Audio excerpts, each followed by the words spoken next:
থেকে 1 বছর আগে একটা ব্লগার ভাইরাল হয়েছিল শ্রাদ্ধ বাড়ি ব্লগ করে। না মানে শ্রাদ্ধ বাড়িতে কি খাওয়া দাওয়া হয়েছে আর শ্রাদ্ধ বাড়িতে একটা সুন্দর গেট আপ নিয়ে গেছিল তার জন্য। বাট শ্রাদ্ধ বাড়ির ব্লগটা যে এতটাই পরিমাণে আজকাল ভাইরাল হয়ে গেছে যে নিজের দাদু দিদা মারা গেলে সেটাও ভিডিওতে ছেড়ে ইনকাম করছে। আর যখন সেটা কেউ কিছু কমেন্টে বলছে যেটা ঠিক হচ্ছে কি খারাপ হচ্ছে, তাও আবার রিপ্লাইও দিচ্ছে। তো সে তো দেবেই, কিন্তু চলো কে এরকম শ্রাদ্ধ বাড়ির সরি নিজের দাদু মারা যাওয়ার পরেও ভিডিও বানিয়ে ইনকাম করছে, তাকেই একটুখানি পরিষ্কার করে দেওয়া যাক। তো চলো ভিডিওটা স্টার্ট করি। তো চলিয়ে শুরু করতে হ্যাঁ। তোমরা তো জানো যে বাড়িতে দাদু শ্রাদ্ধের খাওয়া দাওয়ার অনুষ্ঠান। এই 4-5 দিন হয়ে গেল যে দাদু আমাদেরকে ছেড়ে চলে গেছে। এই কয়দিন আজকে দাদুর সেই ঘাট শ্রাদ্ধ, সেই জন্য মনটা অতটাও ভালো। বাড়ির সবাই তো হে বেটিস, কেমন আছো সবাই? জানি তোমরা সবাই ভালো আছো। যখন সবাই ভালো আছো তাহলে ভিডিওতে কোনো ওয়ার্ড না বকে চলো ভিডিওটা স্টার্ট করি। আর গলাটা শুনে কেউ কিছু খারাপ মনে করো না, এটা আমারই গলা। তো গলাটা একটু চেঞ্জ হয়ে গেছে এই আর কি। আর আমার সেকেন্ড চ্যানেল আছে দ্য লেজি গার্ল বলে, সেখানে গিয়েও ভিডিওগুলো দেখে এসো, লাইক কমেন্ট শেয়ার ও সাবস্ক্রাইবটা করে দিয়ে এসো। তো চলো ভিডিওটা স্টার্ট করি, আর গলাটা একটু ইগনোর করে ভিডিওটা দেখতে থাকো। তো ভিডিওর প্রথমেই দাদুর কাছ থেকে একটু আশীর্বাদ নিয়ে নিই।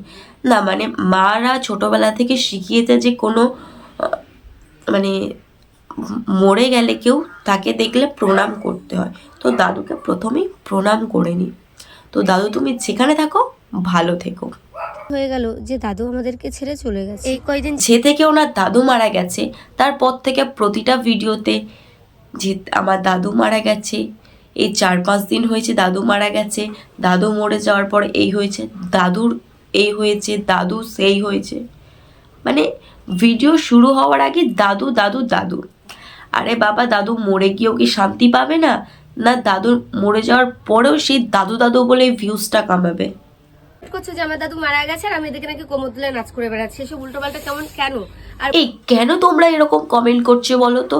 দাদু মারা গেছে বলে কি আর সে কোমর তুলিয়ে নাচ করবে না, নাকি খাওয়া দাওয়া পর্যন্ত ছেড়ে দেবে? কেন বলো এইগুলো তোমরা? প্রথম 3-4 দিন অনেকটা ভেঙে পড়েছিলাম, আমি কোনো ভিডিও দেইনি তখন। 3-4 দিন ভিডিও দেয়নি হাগো, 3-4 দিন ভিডিও ছাড়নি বলে ভিউজটা কত কমে গেল, নাহলে সেখান থেকে কত টাকাটা ইনকাম হতো। এই 4-5 দিন হয়ে গেল যে দাদু আমাদেরকে ছেড়ে চলে গেছে। এই কয়দিন যে কি যাচ্ছে আমার উপর দেশে একমাত্র আমি জানি। কিন্তু না দিদি দেখো, একটাই কথা, তুমি এই প্রতিটা ভিডিওতে দাদু মারা গেছে, দাদু শ্রাদ্ধ, এইগুলো আর বলো না, মানে এইগুলো ছাড়া একটু ভিডিওটা স্টার্ট করো। দাদু শ্রাদ্ধের খাওয়া দাওয়ার অনুষ্ঠান, সেই জন্য আমরা বোনেরা মিলে ডিসাইড করলাম যে ওই দিন আমরা সাদা কালারের শাড়ি পরবো। না না ঠিক এটা আমার ভালো লাগলো না। না মানে তোমার দাদু তো বয়স হয়ে মারা গেছে, সে ঠিক আছে মানলাম, কষ্ট পাবে না, ভিডিও বানাতে হবে সেটাও মেনেছি। বাট দাদু মারা গেছে শ্রাদ্ধতে ভাই একই কালারের শাড়ি পরবে না? মানে দাদু মারা গেছে সেখানেও ভাই ম্যাচিং করে পরতে হবে, ইয়ে ক্যা হ্যায়? আজকে দাদুর সেই ঘাট শ্রাদ্ধ, সেই জন্য মনটা অতটাও ভালো। বাড়ির সবাই আজকে দাদুর ঘাট শ্রাদ্ধ, আচ্ছা।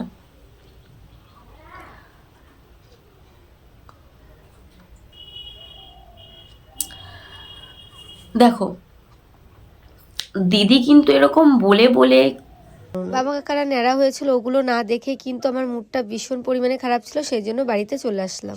মানছি ভাই, ভিডিও যারা ভিডিও করে, তো আমিও করছি, একদিন ভিডিও না দিলে হয়তো হ্যাঁ ইনকামটা কমে যাবে, ইনকামটা যেটা দিয়ে হয় সেটা বন্ধ হয়ে যাবে কিছু দিনের জন্য।